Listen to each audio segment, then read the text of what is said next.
समाचार अब तक, सत्य का साहस। नमस्कार, मी नेहा आणि आपण बघत आहे समाचार अब तक। बघूया आजच्या काही ठळक बातम्या। आणि आता एक महत्त्वपूर्ण बातमी। जळगाव येथील पाचोरा जवळील परधाड रेल्वे स्थानकानजीक भीषण अपघाताने खळबळ उडाली आहे।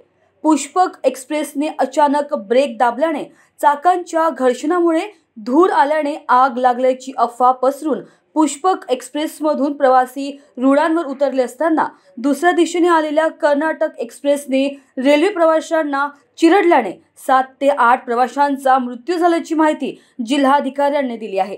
या प्रकरणात मुख्यमंत्री देवेंद्र फडणवीस यांनी एक्स माध्यमावर पोस्ट केली आहे।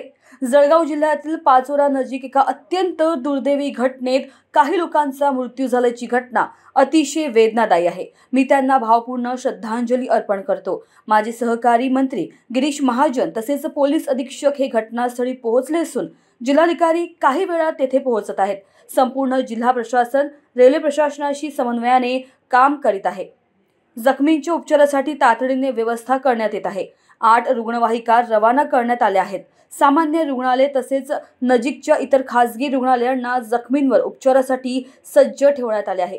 ग्लास कटर, फ्लड लाईट्स इत्यादी आपत्कालीन यंत्रणा सुद्धा सज्ज ठेवण्यात आल्या आहेत। संपूर्ण स्थितीवर आम्ही लक्ष ठेवून असून आवश्यक ती सर्व मदत तातडीने पुरविण्यात येत आहे। मी जिल्हा प्रशासनाच्या संपर्कात आहे, असे फडणवीस यांनी म्हटले आहे। काही लोक मृत आहेत, जवळपास 10-11 लोक मृत असतील असा प्राथमिक अंदाज आहे। तेवढेच किंवा त्यापेक्षा जास्त लोक जखमी देखील असू शकतात। माझं जिल्हा प्रशासनाशी बोलणं झालंय, पोलीस प्रशासनाशी बोलणं झालं आणि मंत्री महोदयांशी बोलणं झालेलं आहे।